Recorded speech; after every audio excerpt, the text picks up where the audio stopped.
अगर आप कहीं पर इलेक्ट्रिकल इंटरव्यू देने जाएं और वहां पर आपसे ये पूछ लिया जाए कि हमारी जो मोटर होती है वो किलोवाट के अंदर होती है और ट्रांसफार्मर जो होता है आखिर वो केवीए के अंदर क्यों होता है, क्या केवीए और किलोवाट जो है वो एक ही चीज है या फिर ये दोनों अलग अलग चीजें हैं? इस वीडियो को देखने के बाद आपका ये कॉन्सेप्ट एकदम 100% क्लियर हो जाएगा कि मोटर को किलोवाट में क्यों लिखा जाता है और ट्रांसफार्मर को केवीए में क्यों लिखते हैं। तो चलिए इस वीडियो को शुरू करते हैं। देखिए, ये दोनों ही अगर इलेक्ट्रिकल इक्विपमेंट है तो इन दोनों में केवीए और किलोवाट का फर्क क्यों है, इसका आंसर जानने के लिए पहले हमें किलोवाट और केवीए को समझना होगा। देखिए, किलोवाट को एक्चुअल पावर भी बोलते हैं या फिर इसे हम रियल पावर भी कह सकते हैं। ये वही पावर है जो एक्चुअल में काम कर रही है। जो पावर हमारी काम कर रही है उसे हम किलोवाट कह रहे हैं। अब इसको एग्जांपल से समझिए। मोटर की शाफ्ट को घुमाना ये एक्चुअल पावर का काम है। अगर कोई पंप लगा है तो पंप को पानी उठाना, ये सारे एक्चुअल पावर है और इसका जो मेजरमेंट होता है वो किलोवाट में होता है। सिंपल लैंग्वेज में बोले तो किलोवाट का मतलब हुआ यूजफुल पावर, यानी वो पावर जो काम कर रही है, जिसकी वजह से काम हो रहा है। अब दूसरी तरफ देखते हैं हम लोग केवीए को।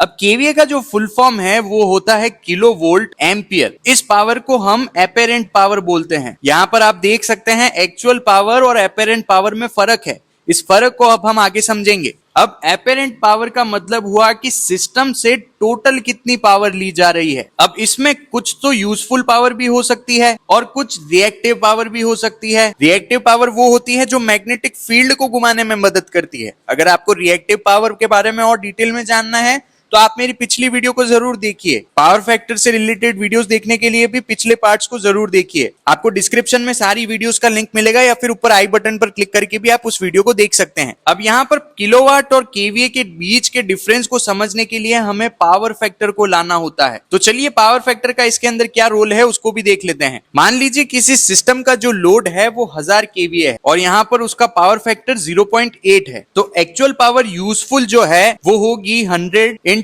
0.8 जब हम करेंगे यानी 80 किलोवाट। इस तरह से हम केवीए से किलोवाट निकालते हैं। यानी ये जो सिस्टम था हमारा वो पूरा 100 केवीए पावर ले रहा था, लेकिन इसमें से यूजफुल पावर सिर्फ 80 किलोवाट ही है और जो पावर दूसरी है यानी जो वेस्ट हो रही है वो लगभग 20 किलोवाट की पावर है। ये पावर या तो मैग्नेटिक फील्ड बनाने में जा रही है या फिर हीट में निकल रही है। इस तरह से जो यूजफुल पावर निकलती है वो यहाँ पर 80 किलोवाट ही निकलती है। इसीलिए किलोवाट और केवीए के बीच के कनेक्शन को बनाने के लिए हम पावर फैक्टर को यूज करते हैं। दोस्तों, अब आते हैं सबसे इंपॉर्टेंट चीज पर, आखिर जो मोटर की रेटिंग है वो किलोवाट में क्यों है। और यही क्वेश्चन आपसे इलेक्ट्रिकल इंटरव्यू के दौरान भी पूछ सकते हैं। देखिए, मोटर का जो मेन काम होता है वो मैकेनिकल आउटपुट देना होता है। यूजर को ये जानना होता है कि मोटर कितना लोड चला सकती है और वो कितना आउटपुट दे सकती है। और ये सारी जो रेटिंग है, ये सारे जो मेजरमेंट है वो किलोवाट से पता चलते हैं या फिर एचपी से पता चलते हैं, हॉर्स पावर से, कि मोटर की कितनी क्षमता है, वो कितना आउटपुट दे सकती है, उसकी कितनी ताकत है। उसको हम केवीए में नहीं देख सकते हैं क्योंकि केवीए के अंदर तो एक्चुअल पावर और रिएक्टिव पावर दोनों मिक्स है। तो अगर मिक्स पावर होगी तो हमें कैसे पता चलेगा कि मोटर का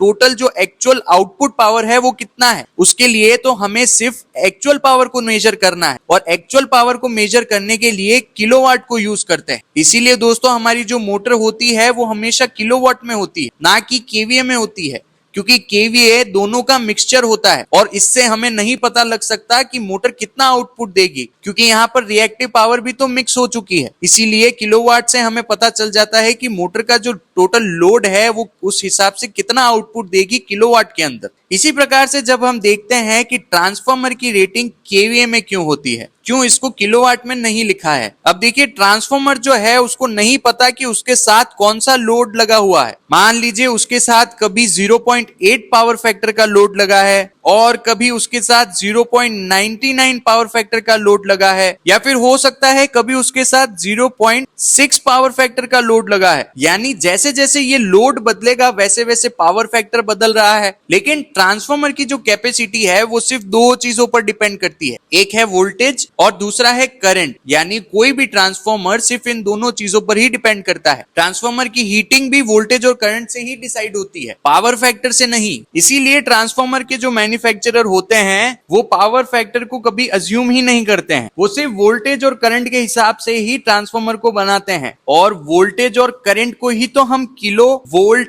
एम्पियर बोलते हैं। यानी ये हमारा हो गया वोल्टेज और ये हमारा हो गया करंट। इसी से तो हमारा केवीए बन के आया है। इसीलिए ट्रांसफॉर्मर कभी भी किलोवाट में नहीं होता है और केवीए में होता है। इसको आप सिर्फ सिंपल तरीके से याद रखिए कि ट्रांसफॉर्मर का रिलेशन सिर्फ वोल्टेज और करंट से होता है, उसको पावर फैक्टर से कोई मतलब नहीं है। इसीलिए उसे वोल्टेज और करंट के टर्म्स में केवीए लिखा जाता है। वहीं जो मोटर हमारी है वो ऐसा नहीं करती है। मोटर पावर फैक्टर पर डिपेंड करती है और मोटर जो है वो एक्चुअल पावर पर पता चलता है कि कितनी पावर वो आउटपुट में देगी।